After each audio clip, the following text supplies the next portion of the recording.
আসসালামু আলাইকুম সবাইকে।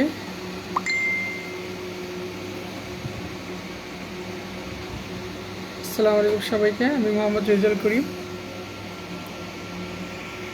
আজকে আমরা লাইভ করব।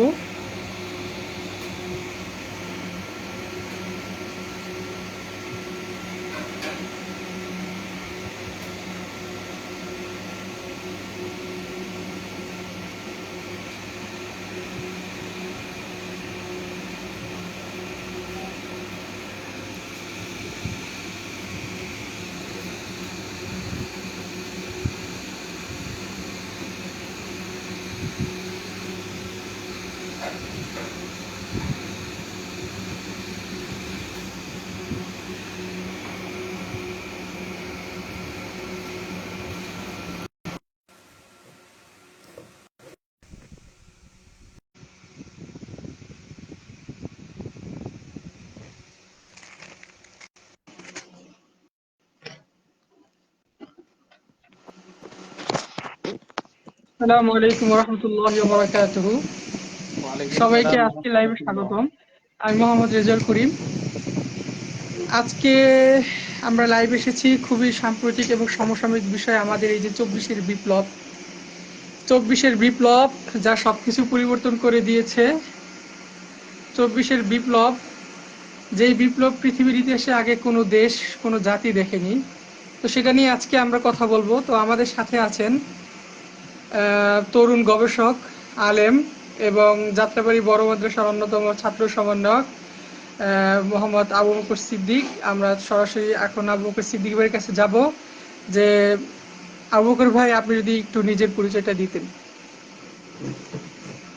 প্রথমে ধন্যবাদ আপনাকে রেজল ভাই।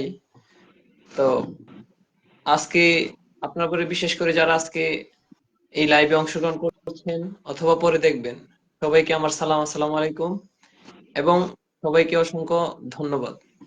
তো আমি প্রথমত হচ্ছে যাত্রাবাড়ি বড় মাদ্রাসার স্টুডেন্ট। তো সেখানে থাকা অবস্থায় আমি আন্দোলনের প্রেক্ষাপট, আন্দোলন কিভাবে দিনে দিনে দানা বেঁধেছে এবং কিভাবে এত বড় বড় পরিসরে সরকার পতনের দিকে গেল, সেটা আমি স্বচক্ষে প্রত্যক্ষ করেছি এবং দেখেছি। মানুষের চোখে যে বিপ্লব, মানুষের চোখে যে উদ্দীপনা ছিল, সেটা আমি মাঠে থেকে পুরোটা সময় দেখেছি। তো এটাই আসলে এখন আমার মেইন পরিচয় যে আমি মাঠের একজন কর্মী ছিলাম ওই সময়। এই রেজাউল ভাই, আপনি যদি একটু বলতেন। যে আবু বকর ভাই, আসলে আমরা শুরু থেকে যে দেখে আছি যে আন্দোলনের চরিত্র যদি আমরা আসলে দেখি, যে এটা ছিল যে নিছক একটা কোঠা আন্দোলন। একদম খুবই মানে একদম ছোট একটা জিনিস, ছোট একটা দাবি ছিল ছাত্রদের। সেখান থেকে যে এই যে আন্দোলন এত বিশাল হয়ে গেল, এমনকি 15 বছর ধরে যে দুর্দণ্ড প্রতাপে যে সরকারটা টিকে ছিল, হ্যাঁ, আওয়ামী লীগ, যেটা মানুষ কখনো ভাবতেই পারেনি যে এই সরকারটার পতন হইতে পারে। তো এই সরকার পতনের যে বিশাল এত বড় একটা জায়গায় যে এই জিনিসটা চলে গেল, তো আপনার কি মনে হয় যে এটা কি শুধুমাত্র এই সরকার পতনের পেছনে কি শুধুমাত্র এই কোঠা আন্দোলনই, নাকি এটার সাথে আসলে আরো কিছু, মানে আরো কোনো কিছু ছিল কি না এই মানুষ মানে কেন হঠাৎ এত বিক্ষুব্ধ, এই ছোট্ট একটা জিনিসকে নিয়ে এত বিক্ষুব্ধ, আর সরকার পতন কিভাবে হইতে পারে, এই ব্যাপারে আসলে আপনি কি বলবেন জিনিসটা? দেখেন রেজাউল ভাই, আমি যদি আপনাকে বলি যে এই যে এত বড় একটা বিপ্লব দেশে হয়ে গেল, তো এটার পিছনে আসলে শুধু কোটা আন্দোলন আমি মনে করি না। আপনি আমার সাথে এখন নাও হতে পারেন। আমি কয়েকটা দিক থেকে আপনাকে যদি ব্যাখ্যা করি, তো চার 4 থেকে 5টা দিক আমি আপনাকে ব্যাখ্যা করতে পারি। তার মধ্যে একটা হচ্ছে রাজনৈতিক প্রেক্ষাপট। দেখেন, দীর্ঘ 14 থেকে 14 বছর পর্যন্ত মানুষ তাদের যে ভোটাধিকার, সেই ভোটাধিকার প্রয়োগ করতে পারছিল না। হ্যাঁ, এটা জনমনে একটা ব্যাপক ক্ষোভের সৃষ্টি করেছিল এবং একটা শ্রেণীর ভিতরে একটা আক্রোশ। এই যে তরুণ প্রজন্ম, আমরা ভোট দিতে পারিনি দীর্ঘদিন, এটা আমাদের মনে, তরুণ প্রজন্মের মনে একটা ব্যাপক ক্ষোভের সৃষ্টি করেছিল। এটা থেকেও কোটা আন্দোলনে এই শ্রেণীটারও একটা বড় অবদান ছিল।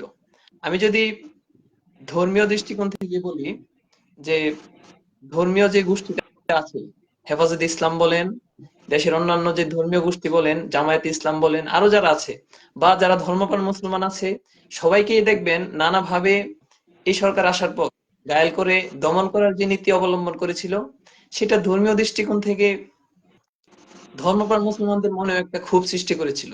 তো কোটা আন্দোলনে এটাও একটা বড় ভূমিকা হিসাবে আমি মনে করি। হ্যাঁ, আর সবচেয়ে বড় কারণ আমার কাছে যেটা মনে হয়, তো আমাদের দেশে বিশাল একটা অংশ তরুণ শিক্ষিত সমাজ এবং তারা বেকার। হ্যাঁ, এই যে বেকার শ্রেণীটা, এই শ্রেণীটা এই এই বেকারত্ব এটা এই আন্দোলনের সবচেয়ে বেশি এত বড় আন্দোলনের রূপ দিয়েছে। কারণ হচ্ছে দেখেন, কোটা আন্দোলনটা মূলত কি? কোটা আন্দোলন হচ্ছে চাকরি প্রার্থী তার নির্দিষ্ট কয়টা সিট পাবে না পাবে, হ্যাঁ, দেশে কতজন লোক আছে এবং কতটা সিট আছে চাকরির জন্য। এখন আমি কথার কথা, আমি বা আপনি শিক্ষিত হয়ে বসে আছি কিন্তু চাকরি নাই। এই যে বেকারত্বটা, আমাদের যোগ্যতা থাকার পরেও আমরা চাকরি পাচ্ছি না, বেকার হয়ে বসে আছি। এই কারণে এই যে একটা শ্রেণী, এই শ্রেণীর মনে ব্যাপক একটা ক্ষোভ সৃষ্টি হয়েছে এবং এখান থেকেই কোটা আন্দোলনের আমি মনে করি সূত্রপাত হয়েছে মূল বিষয় এটা। কোটা আন্দোলনের আরেকটা ব্যাখ্যা যদি আমি বলি, যে সামরিক দিকটা যদি বলি, এই আপনারা জানেন সকলেই যে পিলখানা হত্যাকাণ্ড, পিলখানা হত্যাকাণ্ড হুম। শেখ হাসিনা সরকার চেয়েছিল যে জাতীয়তাবাদী যে সামরিক নেতাগুলি ছিল তাদেরকে একবারে দমন করে দিয়ে একচ্ছত্র যে ক্ষমতার হস্তগত করে নেওয়া, সেটা সামরিক বাহিনীর একটা অংশের মধ্যে ব্যাপক ক্ষোভের সৃষ্টি করেছে। হ্যাঁ, আরো যদি বলি যে সাধারণ জনগণ যে আছে, তারা আসলে কেন এত এই সরকারের প্রতি খুব, দেখেন তিস্তা প্রকল্প আছে, পিলখানা হত্যাকাণ্ড আছে, তারপরে রাতের বুট, হেফাজত হত্যাকাণ্ড, বেকারত্ব, আমি মনে করি এই সব কিছু আসলে কোটা আন্দোলনের ওসিলায় মানুষের ক্ষোভের একটা বহিঃপ্রকাশ এই আন্দোলনে হয়েছে। দেখেন আরব বর্ষ আচ্ছা, যেমন তারপর আমরা রেজাল্ট ভাই আপনি পরে যদি বলতেন।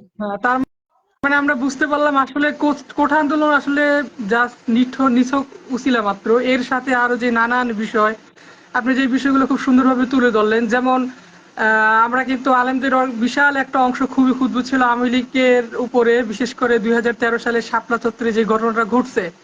হ্যাঁ, আমরা কিন্তু আসলে এটার বিচারটা পাই নাই।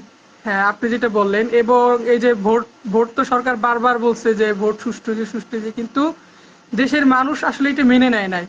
তো আমারও মনে হয় আসলে এই যে নানাবিধ কারণ যেগুলো আপনি বললেন, তো আমার মনে হয় এই সমস্তই আসলে আসল কারণ, আর ওই যে কোঠা আন্দোলন এটা জাস্ট নিছক একটা উছিলা। আমার এখন আমরা যে সরকার যে পড়ে গেল, এখন আমাদের কাছে এটাই মনে হচ্ছে। আচ্ছা আবু বকর সাহেব, আপনার আসলে এই যে আন্দোলনে আমরা দেখেছি যে আপনারা খুবই গুরুত্বপূর্ণ একটা পয়েন্ট ছিল যাত্রাবাড়ি মোড়, যেটা আপনারা আসলে খুবই আপনারা এই জায়গাটা আসলে খুব কঠিনভাবে পুলিশের সাথে খুব কঠিনভাবে আপনাদের সংঘর্ষ হয়েছে। আরেকটা জিনিস জানার ছিল আমাদের, যে আপনাদের তো আসলে এই যে কোঠা কোঠা নিয়ে কোনো কথা ছিল না। কারণ হচ্ছে গিয়ে আপনার যেহেতু কম দেশে পড়ালেখা করেছেন, আপনাদের তো আসলে সরকারি চাকরিতে ঢোকার সুযোগটা ছিল না। তো কিভাবে আসলে আপনারা এদেরকে সবাইকে এই যে এত মানে সবাইকে কিভাবে সংগঠিত করলেন, কিভাবে এটার পক্ষে নিয়ে আসলেন, সেটা একটু জানার ইচ্ছা ছিল। হ্যাঁ, ধন্যবাদ, অসংখ্য ধন্যবাদ। খুবই সুন্দর একটা পয়েন্ট আপনি বলেছেন। তো দেখেন, প্রথমত কথা হচ্ছে আমরা যারা কওমি মাদ্রাসার আছি বা আলিম সমাজ আছি, প্রথম কথা হচ্ছে আমরা সমাজের একটা গুরুত্বপূর্ণ অংশ, আমরা সমাজেরই অংশ। তো দেখেন, কোটা সমস্যাটা এটা আমি মনে করি ব্যক্তির সমস্যা না, এটা একটা সামাজিক সমস্যা, রাষ্ট্রীয় সমস্যা। তো এখান থেকে আসলে কোটা আন্দোলনে কওমি মাদ্রাসার ছাত্ররা যুক্ত হওয়া, এটা একটা কারণ। সেকেন্ডলি যদি আমি বলি যে এক্ষেত্রে আসলে কওমি মাদ্রাসার যে ছেলেপেলেরা বা আলেম সমাজে যুক্ত হয়েছে, এখানে আসলে কোটা কেন্দ্রিক যুক্ত হয় নাই।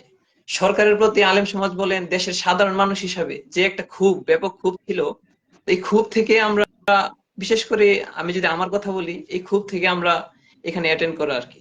হ্যাঁ, দ্বিতীয়ত যদি বলি যে এই আন্দোলনে গিয়ে মানুষ, প্রথমত সবাই, সারা দেশের মানুষ ব্যাপক পরিমাণে এখানে অংশগ্রহণ করে নাই। হ্যাঁ, যখন এই ভার্সিটির 6 জন ছাত্রকে হত্যা করা হলো, তারপরে আমাদের শান্তিপূর্ণ সমাবেশ ছিল, প্রথমে শান্তিপূর্ণ আন্দোলন ছিল, অবস্থান ছিল রাস্তায়, তো সেখানে পুলিশের গুলি, হ্যাঁ, অসংখ্য ভাই আমাদের সামনে রক্তাক্ত হয়েছে, আহত হয়েছে। তো তাদের রক্ত দেখে সাধারণ মানুষ, আমরা আসলে আলাদা করে নিজেদেরকে দেখতে চাই না, সাধারণ মানুষ হিসাবে আমরা এখানে ঝাঁপিয়ে পড়েছি আর কি। এটা হচ্ছে মূল কথা। মূল কথা হচ্ছে না, এই আমরা তো আন্দোলন। দীর্ঘদিন যাবৎ জানি যে আসলে আপনারা এই যে যত কিছুই হোক না কেন আপনারা চোখ বন্ধ করে থাকেন।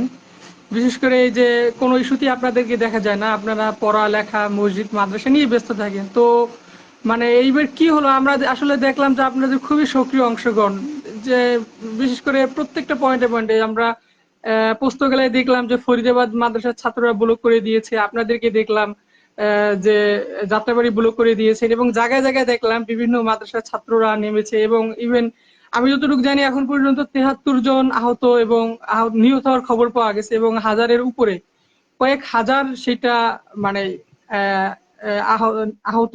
তো এই যে একটা, এই যে সচেতনতা বা এটা আসলে আপনারা কিভাবে মানে আপনাদের মতো হইলো, আসলে আমরা তো কখনো ভাবিনি যে মাদ্রাসা ব্যাকগ্রাউন্ডের ছেলেরা আসলে এইভাবে মূলধারার কোন আন্দোলনের সক্রিয় অংশগ্রহণ করতে পারে। আচ্ছা রেজাউল ভাই, আপনার সাথে আমি একমত হব না। প্রথম কথা, আপনি যেটা বললেন যে আমরা এই ধরনের আন্দোলনে আগে থেকে যুক্ত নই, দেখেন জাতীয়তাবাদী যে চিন্তা চেতনা আছে, হ্যাঁ, আমাদের দেশ, আমাদের জাতি, আমাদের সমাজ রক্ষায় আমরা আগে থেকেই কি বলে অ্যাক্টিভ ছিলাম। 52 থেকে বলেন, 69-এর গণ অভ্যুত্থান বলেন, আমাদের হাফিজ জি হুজুরের ব্যাপক সমর্থন ছিল। তো প্রত্যেকটা সংগ্রামে আমাদের স্বতঃস্ফূর্ত অংশগ্রহণ ছিল। এটা আপনি হয়তো ইতিহাস একটু পড়লে আর একটু ঘাটাঘাটি করলে বিস্তারিত পেয়ে যাবেন। আমাদের অংশগ্রহণ সামাজিক প্রত্যেকটা আন্দোলনে সবসময় ছিল, এবং সশরীরে অংশগ্রহণ করতে পারা বা না পারা, বা প্রত্যেকটা ন্যায়ের পক্ষে যতগুলো আন্দোলন আছে সবগুলো আন্দোলনে আমাদের স্বতঃস্ফূর্ত অংশগ্রহণ ছিল।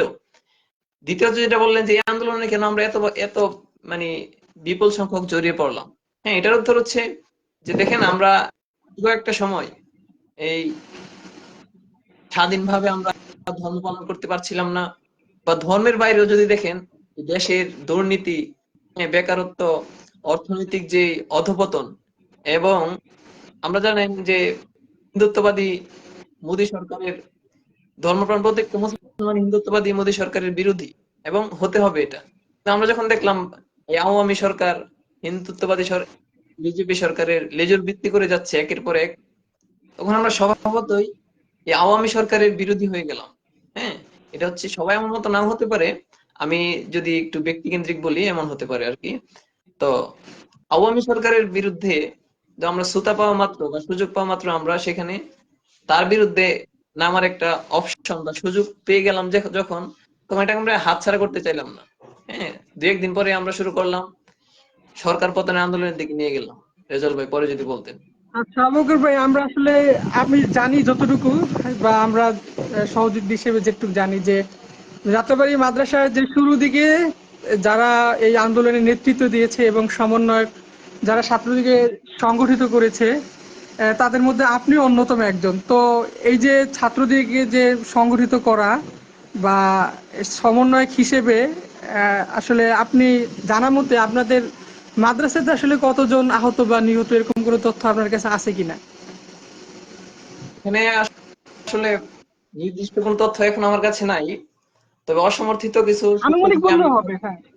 অসমর্থ সূত্র থেকে প্রাপ্ত হয়েছে যে আমাদের আমাদের কমিউনিটি অঙ্গন থেকে 73 জনের মতো নিহত হয়েছে, অসংখ্য মানুষ এখনো হাসপাতালে আছে। হ্যাঁ, আর হুম। আমি নিজে 4 থেকে 5 জনের জানাজা নামাজ পড়ে এসেছি।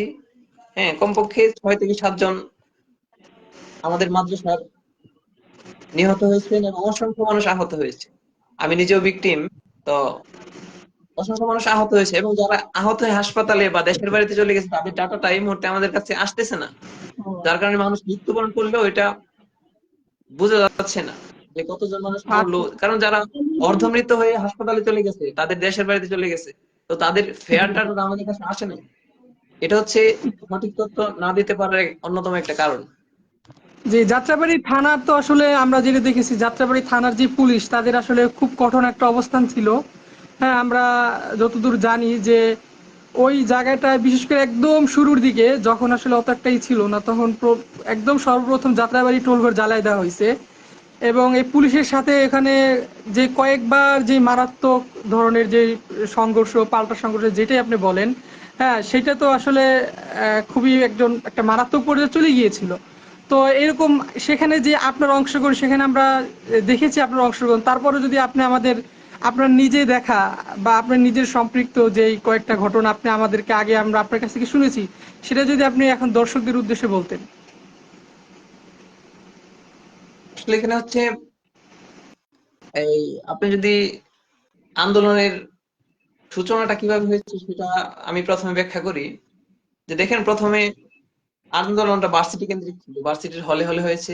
যেদিন হুম। ভার্সিটি গুলো অফ করে দিল তো প্রথমে যাত্রাবাড়িতে ধনিয়া কলেজ আছে, এখানে একটা ধনিয়া কলেজের ছাত্ররা এই রুট ব্লক করে দেয়, অল্প কিছু ছাত্র। তো তাদের এই উদ্দীপনা দেখে যাত্রাবাড়ির আপামর জনতা, সাধারণ মানুষ সবাই রাস্তায় নেমে আসে। এবং এক পর্যায়ে যখন সারা রাত ভর গুলি হতে থাকে, ওই দিনটা এইভাবে মানে কাটলো যে খুব অল্প লোক রাস্তা ব্লক করেছিল। হ্যাঁ, তো সারা রাত গুলি হলো, এখানে অসংখ্য মানুষ নিহত হলো, আহত হলো। তো পরদিন মানুষ এই হতাহত দেখে উদ্দীপ্ত হয়ে পরদিন লক্ষ লক্ষ জনতা, আপনি যদি বলেন যে যাত্রাবাড়ি থেকে চিটাগাং রুট পর্যন্ত এখানে 7 থেকে 8 কিলো রাস্তা হবে, পুরোটা জুড়ে লক্ষ লক্ষ মানুষ, মানুষের অবস্থান, স্বতঃস্ফূর্ত অবস্থান। এবং আমি দেখেছি মানুষের চোখে যে বিপ্লব, মানুষের চোখে যে এই সরকারের প্রতি যে ক্ষোভ ছিল, সেই ক্ষোভ থেকে এই কি বলে, মহিলা বলেন, কৃষক, মজুর, রিক্সা চালক, অন্যান্য গাড়ির ড্রাইভার, ছাত্র, সবাই স্বতঃস্ফূর্তভাবে লক্ষ লক্ষ মানুষ, এমন কোন শ্রেণী পেশার মানুষ বাদ নাই যারা এই আন্দোলনে অংশগ্রহণ করেন। আমি দেখেছি অসংখ্য ছেলেদেরকে, অসংখ্য স্বামীদেরকে, যাদের মা, যাদের স্ত্রী এই আন্দোলনে এসে তাদের বাড়ি থেকে রান্না করে এনে রাস্তায় তাদের জন্য খাবার নিয়ে আসছে। আন্দোলনে আমার ছেলে অংশগ্রহণ করুক, তারা অন্য অন্য সময় বলতো যে ঘরে আসেন, কিন্তু আজকে এই তাদের মহিলারা পর্যন্ত সহযোগিতা করেছে। অসংখ্য মানুষকে দেখেছি, মহিলারা শরবত বানিয়ে, তারপরে হচ্ছে বিস্কিট, কেউ কলা, কেউ পানি, হাজার হাজার মানুষ এদের সহযোগিতায় সত্যভাবে এগিয়ে এসেছে। রেজল ভাই, পরে কি আচ্ছা, যাই আপনার? হোক, এখন যে আপনার কাছ থেকে যাই মোটামুটি জানতে পারলাম যাত্রাবাড়ির পরিস্থিতি। এখন এই যে নতুন যে সরকার হইলো, হ্যাঁ, এই নতুন সরকার আসলে আপনার কি মনে হয় যে এই নতুন সরকার আপনাদের যেরকম প্রত্যাশা ছিল বা আপামর জনতা যেরকম প্রত্যাশা ছিল, হ্যাঁ, সেরকম আসলে এই নতুন অন্তর্বর্তী সরকারের যারা দায়িত্ব নিয়েছেন, হ্যাঁ, তো মানে তাদেরকে কি আপনি কি মনে করেন যে এরা কি আসলে জনসাধারণের যে চাহিদা এটা পূরণ করতে আদৌ পারবে কিনা, বা আপনারা আসলে যেরকমটা চেয়েছিলেন সেরকম হয়েছে কিনা? দেখেন, আমি যদি আমার ব্যক্তিগত ভাবে বলি, যে এখানে আপনার বিচার করতে হবে যে সরকার প্রধান কে আছে। হ্যাঁ, তো এটার হুম। উত্তর হবে, কিছুদিন আগে একটা জরিপ দেখেছিলাম, হয়তো 2 দিন আগে। এই জরিপে প্রায় অনলাইন ভিত্তিক জরিপে 40 থেকে 45 হাজার মানুষ অংশগ্রহণ করেছে। হ্যাঁ, তো সেখানে 10% মানুষ বলেছে যে এই সরকার আমাদের প্রত্যাশা পূরণ করতে পারে নাই। হ্যাঁ, 10% আচ্ছা। মানুষ বলেছে যে আমাদের প্রত্যাশা শতভাগ পূর্ণ হয়েছে। আর বাকি 80% মানুষ, 80% যদি ধরি এখান থেকে, 45 থেকে আপনি 35 হাজার মানুষ ধরতে পারেন, 35 হাজার মানুষ বলেছে, অর্থাৎ 80% মানুষ বলেছে যে এই সরকার আমাদের প্রত্যাশা আংশিকভাবে পূর্ণ করেছে। এই হচ্ছে আচ্ছা। সাধারণ মানুষের যে প্রত্যাশা। হ্যাঁ, আমি যদি আমার ব্যক্তিকেন্দ্রিক বলি, যে এখানে কিছু গুরুত্বপূর্ণ ব্যক্তি ছিল যাদেরকে এখানে আনা উচিত ছিল। হ্যাঁ, তার মধ্যে ডক্টর সলিমুল্লাহ খান একজন। হ্যাঁ, তারপরে আসিফ নজরুল স্যার তো আছেনই, আর অনেক কিছু গুরুত্বপূর্ণ ব্যক্তিত্ব আছে। হ্যাঁ, তাদেরকে সরকারের আনা উচিত ছিল বলে আমি ব্যক্তিগতভাবে মনে করি। এখন আচ্ছা, এখানে এই যে, জি বলেন। সরকার বলতে আমরা এখানে যদি ডক্টর ইউনূসকে আমরা তাকে নিয়ে একটু আলোচনা করি, তাহলে ক্লিয়ার হবে আপনাদের কাছে। দেখেন, আমাদের দেশটা এখন বিক্ষিপ্ত, আইনের শাসন নাই, না থানায় পুলিশ আছে, রাস্তায় ট্রাফিক নাই, কোথাও কোনো নিরাপত্তা নেই। তো এই মুহূর্তে প্রত্যেকটা দেশ, বড় বড় যে শক্তিশালী দেশগুলো আছে, তারা চাবে আমাদের দেশকে নিয়ে একটু গেম খেলতে, তাদের নিজেদের মতো করে পলিসি বাস্তবায়ন করতে এখানে। তো এই মুহূর্তে আমাদের দরকার শক্তিশালী একজন নেতা, সে যেই হোক, যার আন্তর্জাতিক পর্যায়ে পরিচিতি আছে, হ্যাঁ, এবং পজিটিভ পরিচিতি আছে, এমন একজন নেতা আমাদের দরকার ছিল। পার্সোনাল ভাবে আমি যদি ডক্টর ইউনূসের পক্ষে না, দীর্ঘস্থায়ী কথা মেয়াদে যদি বলেন, কিন্তু আচ্ছা, তো অস্থায়ী মেয়াদে ডক্টর ইউনূস ছাড়া আপনার কাছে কাকে বিকল্প মনে হয়? মানে কে মনে হয় আপনার কাছে যে ডক্টর ইউনূস না হলে তার স্থানে কে হইলে ভালো হইতো? আমার কাছে এই মুহূর্তে মনে হয় যে doctor Yunus one of the best prime minister যদি বলি, যে সে এখন মানে আমাদেরকে প্রোটেক্ট করার জন্য আন্তর্জাতিক অঙ্গনে, যেহেতু তার একটা পরিচিতি আছে, পশ্চিম হুম। পূর্ব পশ্চিম সব জায়গায় তার একটা পরিচিতি আছে। হ্যাঁ, এবং সে খুব ট্যালেন্ট। কিভাবে বলবেন, সে যখন প্রথম ভাষণ দিল দেশে এসে, হুম। তখন সে বলল যে বাংলাদেশ যদি অস্থিতিশীল হয়, তখন বাংলা অঞ্চল এবং সেভেন সিস্টার সেগুলো শান্ত থাকবে না। দেখেন, সে কত সূক্ষ্ম একটি শব্দ ইউজ করেছে, সে ওইখানে ইন্ডিয়ার নাম নেয় নাই, বলেছে সেভেন সিস্টার এবং পশ্চিমবঙ্গ। এগুলো তাহলে বাংলাদেশ অস্থিতিশীল হলে ওইগুলো শান্ত থাকবে না। এটা হচ্ছে তার, আমি মনে করি তার একটা ট্যালেন্টের দিক, সে ইন্ডিয়ার নাম নেয় নাই। এবং এখানে এখানে বিভিন্ন ইঙ্গিত বহন করে যে আপনারা যদি, ইন্ডিয়াকে বলা হয়েছে আপনারা যদি বাংলাদেশে অস্থিতিশীল কোনো পরিস্থিতি সৃষ্টি করার চেষ্টা করেন তাহলে আমরাও কিন্তু বসে থাকবো না। এটা ইন্ডিয়াকে অনেক বড় একটা মেসেজ। কারণ আমাদের আজকে যে পরিস্থিতি, এই পরিস্থিতির পিছনে আমি মনে করি ইন্ডিয়া অনেকটা দায়ী। তো ওইদিকে যাচ্ছি না। তো আপনি আচ্ছা, পরবর্তী। ইন্ডিয়া একটা জিনিস, সেটা হচ্ছে যে ইন্ডিয়া যে এই যে 15 বছর আমরা কেউ স্বীকার করুক আর না না স্বীকার করুক, আমরা সবাই মানে এটা অলিখিতভাবে আমরা জানি যে এই আওয়ামী লীগ বা শেখ হাসিনা যেটাই বলেন, এই এদের শুধুমাত্র ভারতের শুধুমাত্র ভারতের জন্যই তারা এত দুঃশাসন অপশাসন সত্ত্বেও এত বছর ক্ষমতায় থাকতে পারছে। কিন্তু এইবার কেন সে ভারত ব্যর্থ হলো, কেন ভারত হাসিনাকে এইভাবে শেল্টার দিতে পারলো না, কেন আওয়ামী লীগকে তারা রাখতে পারলো না? এখানে কি আসলে ভারতের মানে ভারতের কি এখানে কোনো ব্যর্থতা দেখেন আপনি? এখানে আসলে ইন্দিরা গান্ধী একটা কথা বলেছিলেন, হ্যাঁ, যে ভারতের সাথে কোনো রাষ্ট্রের দ্বিপাক্ষিক সম্পর্ক যদি খারাপ হয় তাহলে সবসময় ভারত দোষী হবে, ব্যাপারটা এমন নয়। হ্যাঁ, কিন্তু এই ক্ষেত্রে আমাদের যে পুলিশ, আমাদের যে বর্তমান প্রেক্ষাপট, এক্ষেত্রে আমি মনে করি এখানে 90% ভারতের দোষ। হ্যাঁ, কেন? কারণ ভারতের হাতে যতগুলো ডিম ছিল, আমি যদি বলি, এসব একটা ঝুড়িতেই সব রেখে দিয়েছে।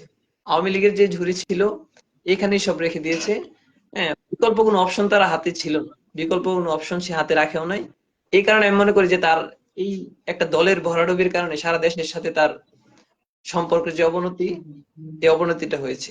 সে ব্যাপকভাবে চিন্তা করে না, একটা দেশের সাথে দেশের সম্পর্ক যেমন হওয়া উচিত, সে দেশের সাথে দেশের সম্পর্ক না করে একটা দলের সাথে দেশের সম্পর্ক এভাবে চিন্তা করেছে, মানে একটু নেরো মাইন্ডেড বা ছোট দিকে চিন্তা করেছে। এই কারণে মানে একটা দলের ভরাডুবির সাথে সাথে এই একটা দেশের সাথে আমাদের সম্পর্ক খারাপ হয়ে গেল, এটা একটা দিক। একটা দিক হচ্ছে এখানে আমি বলতে পারি ভারতের গোয়েন্দা বা কূটনীতিক ব্যর্থতা অনেক বড় একটা কারণ। কারণ এমন একটা বড় আন্দোলন হবে, হুম, আন্দোলন সরকার পতনের দিকে যাচ্ছে, কেন তারা আগে সরকার প্রধানকে সচেতন করবে না বা সাবধান করে দিবে না যে এমন হচ্ছে, আপনি এমন সিদ্ধান্ত নেন, এমন সিদ্ধান্ত নেন? কারণ আমরা জানি আচ্ছা, যে গত 12-14 বছর ধরে ভারতই তাকে এই ক্ষমতায় টিকিয়ে রেখেছে। হ্যাঁ, রেজাউল।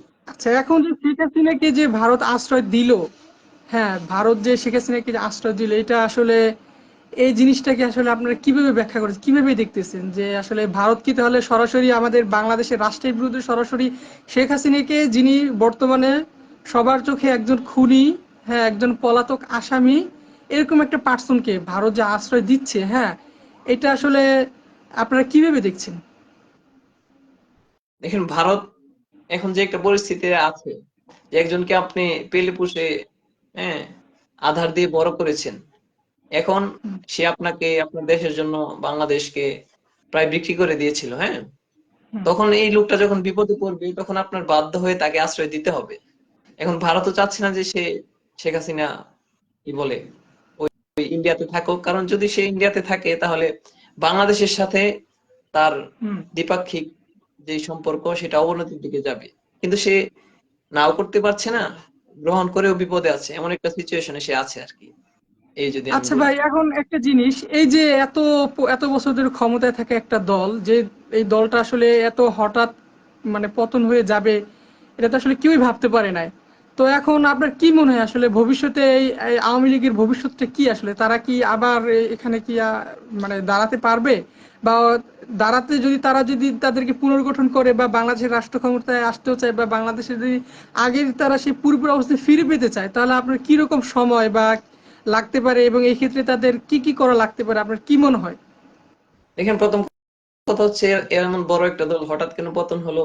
তো যারা ইতিহাস সচেতন, ইতিহাস জানে, তাদের কাছে একটা বিষয় ক্লিয়ার, যে কোন দলই স্থায়ী হতে পারে, কোন শাসক, কোন সাম্রাজ্য, কোন ব্যক্তি কখনো একক ক্ষমতায় বেশি দিন টিকে থাকতে পারে না। হ্যাঁ, শেখ হাসিনা থেকে আরো এমন ভুরি ভুরি উদাহরণ আছে আমাদের কাছে, যে যারা তার চেয়ে অনেক গুণে শক্তিশালী ছিল। হিটলার ছিল, মধ্যপ্রাচ্যে অনেক স্বৈরশাসক ছিল, কিন্তু এক আরব বসন্তে অনেকের পতন ঘটিয়ে দিয়েছে। তো তার দল, আমরা আগে থেকে ভাবতাম যে সে যেহেতু দেশের বিরুদ্ধে কাজ করতেছে, দেশের স্বার্থ বিরুদ্ধে কাজ করতেছে, তো তার পতন হবেই, এটা 2 দিন আগে আর পরে। এটা হচ্ছে প্রথম কথা। এখন আপনি বলতেছেন যে ওই দলটার ভবিষ্যৎ কি? তো হ্যাঁ, ভবিষ্যৎ তারা আসলে কথা আবার যদি ফিরে আমি আসতে বলি, পারবে কিনা, বা তাদের আরো ফিরে আসার সম্ভাবনা আসলে আছে কিনা, আর আসলেও সেটা কত সময় লাগতে পারে? আমার ক্ষুদ্র দৃষ্টিতে মনে হয় নিকট অতীতে তারা ফিরে আসতে পারবে না, এবং তারা সংগঠিত হতে কমপক্ষে 5 থেকে 10 বছর লেগে যাবে। হ্যাঁ, তাদের যে হযবরল অবস্থা এখন দেশে, এই দলের নেতৃস্থানীয় যে নেতারা ছিল তারা সহ পলাতক, কেউ গ্রেপ্তার, হ্যাঁ, কেউ নানাভাবে তারা বিদেশ চলে যাচ্ছে। তো তারা বড় বড় নেতারা দেশে আসতে হবে, তারা সংগঠিত হতে হবে, এবং এটা একটা দীর্ঘমেয়াদী সময়ের দরকার। আচ্ছা, একটা তো জিনিস আমরা বর্তমান যে আপনি যদি অর্থনৈতিক পরিস্থিতির দিকে তাকান, তো আমরা যেটা জানলাম যে বাংলাদেশ প্রায় 94 বিলিয়ন ডলারের মতো ঋণ আছে, হ্যাঁ। তো এই যে, এবং বিগত কয়েক বছরে অনেকের বিভিন্ন জনের কাছ থেকে বারবার অভিযোগ করা হয়েছে যে দেশের হাজার হাজার লাখ লাখ কোটি কোটি টাকা বিদেশে পাচার হয়ে গিয়েছে, হ্যাঁ। তো এরকম একটা অবস্থা ধরতে গেলে বাংলাদেশ শূন্য, তো এখান থেকে উত্তরণের জন্য বাংলাদেশের সামনে আসলে কি কি চ্যালেঞ্জ, এবং সেই চ্যালেঞ্জ তারা কিভাবে মোকাবেলা করতে পারে আপনার মনে হয়? হ্যাঁ, দেখেন এটা হচ্ছে ইউনূসের, আমি যদি ইউনূস সরকার বলি বা অন্তর্বর্তীকালীন সরকার, তাদের সামনে এটা এখন অনেক বড় একটা চ্যালেঞ্জ হয়ে দাঁড়িয়েছে। প্রথম কথা হচ্ছে, আপনি যে বললেন দেশের বর্তমানে যে ঋণের পরিমাণটা হচ্ছে এখন প্রায় 99 বিলিয়ন মার্কিন ডলার। হ্যাঁ, 99 বিলিয়ন মার্কিন ডলার। আর আরেকটা ডাটা দেই আপনাকে, যে বর্তমানে এই বিগত অর্থ বছরে আমাদের ঋণ হচ্ছে 99 বিলিয়ন মার্কিন ডলার। আমাদের দেশ থেকে পাচার হয়ে গেছে প্রায় 94 বিলিয়ন মার্কিন ডলার। হুম। মানে যে পরিমাণ আমরা ঋণ করেছি, সমপরিমাণ টাকা আমাদের হাত থেকে মানে পাচার হয়ে গেছে, আমাদের হাত থেকে ধরতে পারেন আপনি চুরি হয়ে গেছে। তো এই সমপরিমাণ অর্থ যদি আমাদের হাতে থাকতো, তাহলে আমাদের ঋণ করা লাগতো না। এই 94 বিলিয়ন মার্কিন ডলার দিয়ে আমরা কমপক্ষে 50টা পদ্মা সেতু করতে পারতাম, এমন শত শত মেট্রো রেল করতে পারতাম।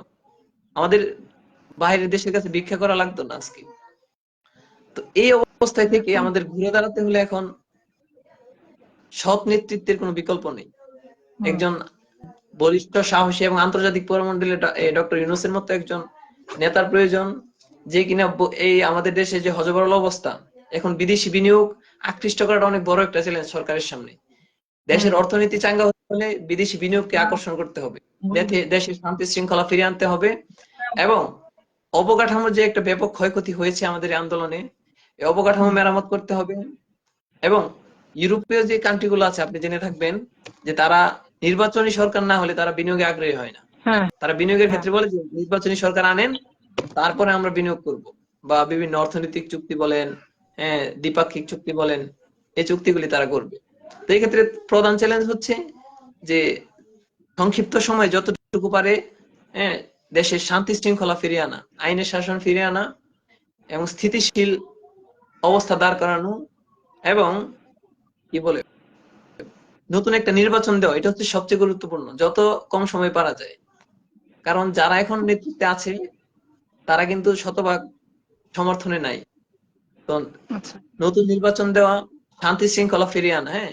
এবং একটা গুরুত্বপূর্ণ ইয়ে হচ্ছে, এই আন্দোলনে যারা ক্ষতিগ্রস্ত, এই আন্দোলন নয় শুধু 2013 মে বলেন, শাপলা চত্বর বলেন, তারপরে হচ্ছে এই এই এই সরকারের আমলে যতগুলো মানুষ ক্ষতিগ্রস্ত হয়েছে, সবাইকে অর্থনৈতিক সহযোগিতা দেওয়া, নিহতের পরিবারকে সহযোগিতা দেওয়া, যারা আহত হয়েছে, অনেকে আছে আহত হয়ে দেশে ফিরে আসছে, চিকিৎসা করতে পারছে না অর্থনৈতিক অসচ্ছলতার কারণে, তাদেরকে সহযোগিতা করা এখন সরকারের জন্য অতীব জরুরি বলে আমি মনে করি।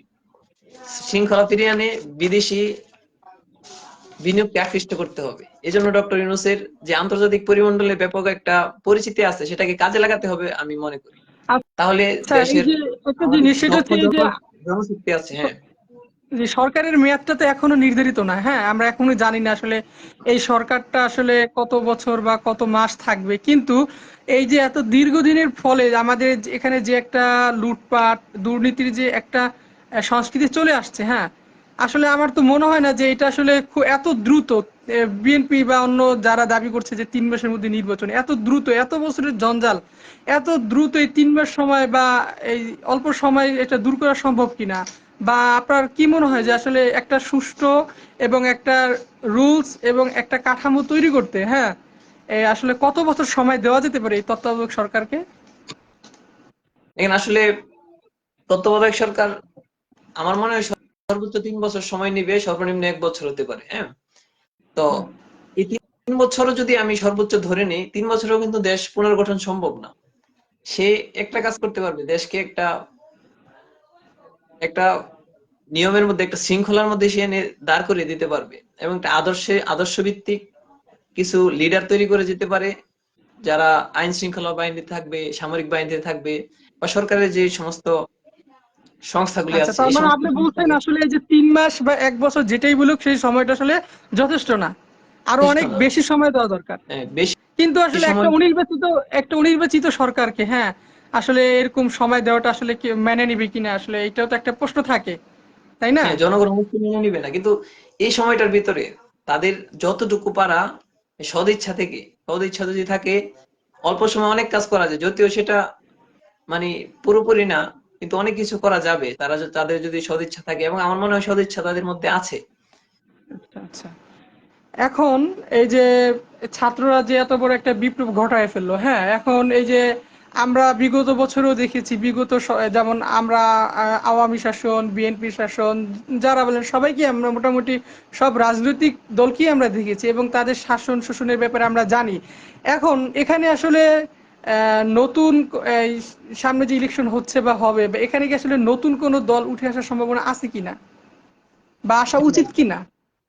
বিগত কিছুদিন আগে ডয়েচে ভেলেতে সার্জি সালাম একটা সাক্ষাৎকার দিয়েছিল। হ্যাঁ, সার্জি সালাম এখানে বলেছে যে আমরা ফেসবুকে, সামাজিক যোগাযোগ মাধ্যমে অথবা কোথাও কোনো অনুষ্ঠানে গেলে মানুষের ব্যাপক একটা আগ্রহ থাকে যে নতুন কিছু হোক।